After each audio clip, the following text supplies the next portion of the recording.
What a month.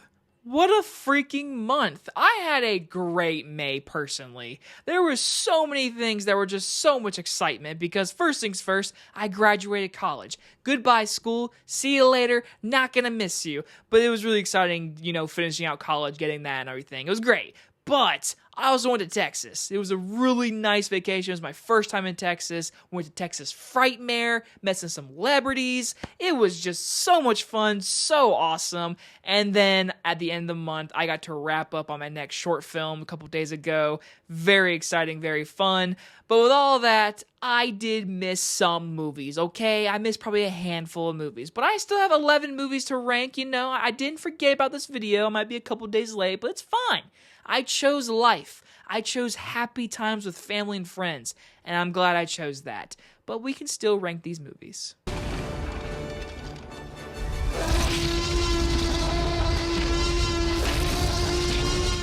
Just like every month, this is my ranking, okay? This is just my opinion, because we all have different opinions. The world keeps turning, you keep commenting, and you keep telling me how wrong I am. That's fine, or we can agree, because I got 11 movies here that I saw this month that I enjoyed, for the most part, all of them, just a couple bad ones. So let's get straight into this ranking.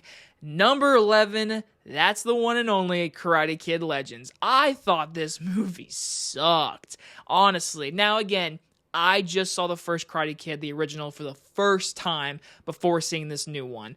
And I thought this one sucked. I felt like this studio was like, hey, let's take a highlight reel of all the Karate Kid movies, put it in a movie, and then we'll sell it. And that's what people want. No, we want like good storytelling, good characters. And this movie didn't have that. I thought this was one of the worst movies of the entire year. No question about it. So that's my number 11. But if you enjoyed this movie, cool. I understand. If you're a super duper fan, cool. I'm glad.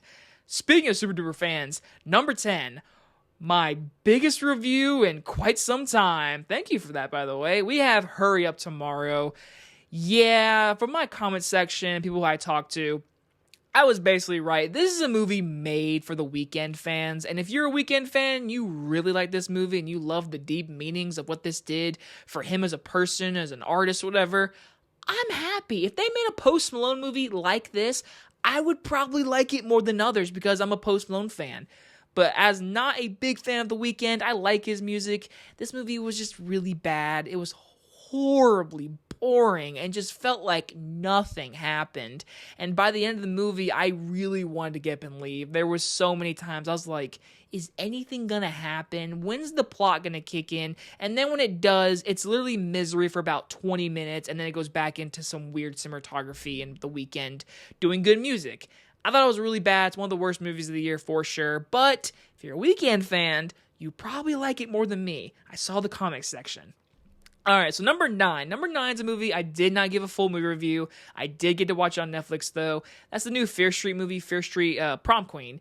I thought this was a watchable movie, but I personally just think a lot of Netflix movies suck. So for this one to come off of what that original trilogy was, which I really like, that original trilogy was a one female director in all 3 films, and it felt creative, felt new and fresh, and coming out like on a weekly basis. This literally came out, one solo story, one movie, it's a slasher, and there's nothing unique about it. There's nothing about it that makes me want to go revisit it. Now, I know a few people who actually enjoyed this movie and thought the kills were just awesome. Maybe it's because I'm such a big horror fan, I've seen 1,000 horror movies, that like, I watch it, I'm like, yeah, this movie would have came out in 1982 and probably would have done a good 2-week box office and then moved on in life. Now, we would have found it and be like, look at this hidden gem. That's this movie. So for right now, it's watchable, but like it's not the best, not the worst, so that's why I didn't really review it. Just no really point to it. Number 8 is Fight or Flight. This is one of the mystery movies this month, and I'll give it credit. This could have been way worse. It is Bullet Train in the air. It's ridiculous, but it's fun ridiculous. Josh Hartnett really does carry this movie. I found it to be just an entertaining action movie, and it might not have like the best production value. You could tell it's a low budget, but for what it is, I mean, man, I had fun with it. I mean, people walked out during my screening, but again, for what it was, I had fun with it. I would watch it again late at night if I had nothing else to watch. Like nothing, not even a TV show. All right, so number 7. Number 7 is another movie that I enjoyed, but I don't know how much every time I watch it. Clown in the Cornfield. This is one of those movies where, like, I enjoyed it. I love the idea. I think it's well done. I thought it was pretty funny, too. The thing is, I feel like a sequel could make this movie better, because the end of this movie really does go for that scream of, like, here's the reveal of the killer and what they're doing and da-da-da, and you know what?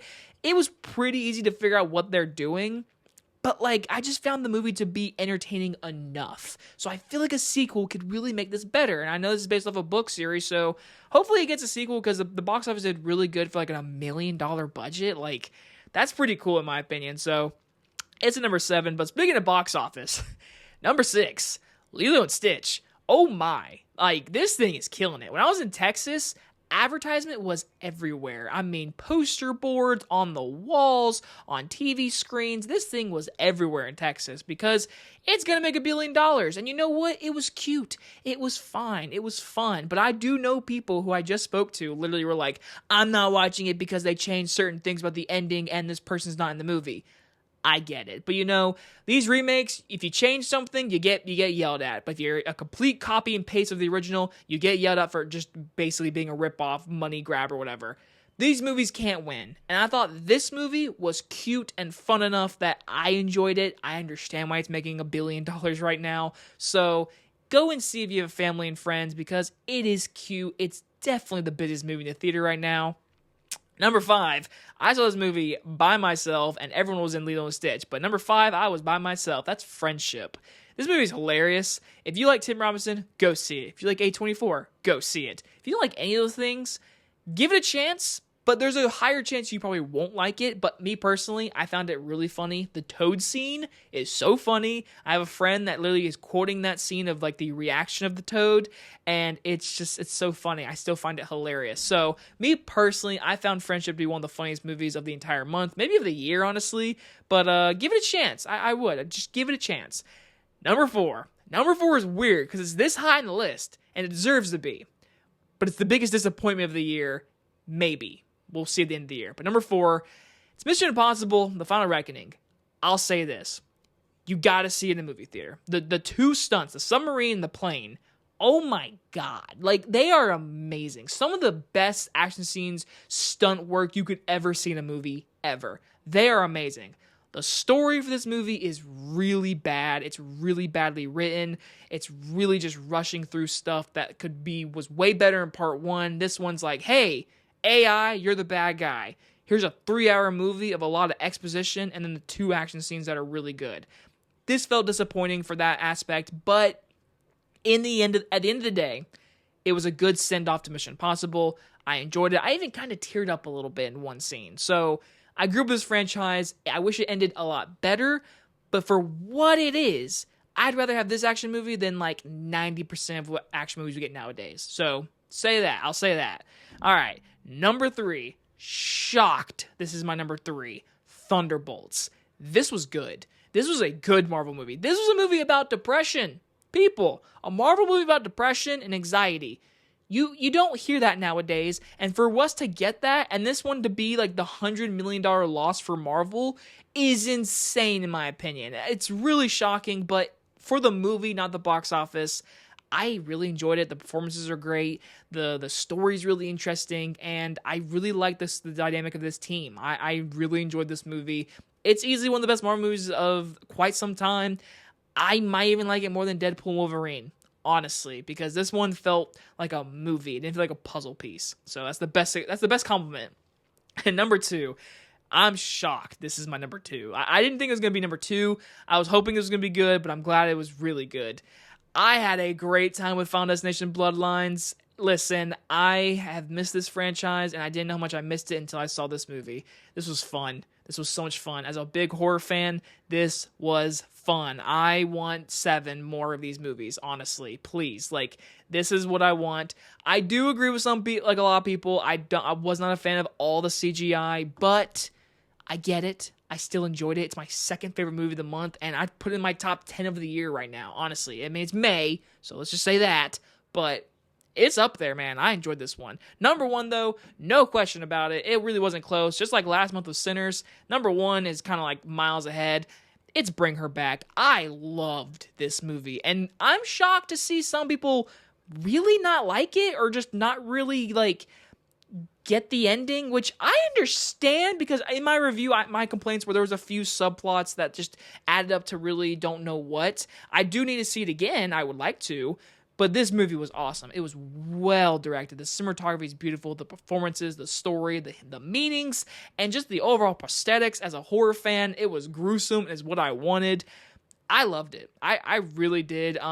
I can't wait to see it again. This is easily my number one of the month, and it's definitely my top 3, top 2. It's this and Sinners probably. I don't know. Again, people love rankings. I'm just giving you that information because you want to know. But in the end, this is a movie. No matter what of rankings, go watch Bring Her Back if you're a horror fan. And that is my monthly ranking of the month of May. I hope you enjoyed my ranking. How right am I or how wrong am I? It's okay. It's just my opinion. But in the month of June, we are really in the summer heat. And honestly, there's quite a few movies I want to see. You know, we got F1. I'm curious on how Ballerina's going to be and How to Train Your Dragon. Those two I want to be good, but I'm kind of 50-50 on them. But the one I'm really just... give it to me. It's 28 years later. I want to see that so bad. That first trailer, I mean, there's a reason why it won like best trailer of the year. I mean, oh, it looks so good. I'm so ready to go back in that universe of those. Yeah. June 20th, right? Is it June 20th or June 27th? I think it's June 20th. I'm not sure. I'm excited. I don't care. I want to see it.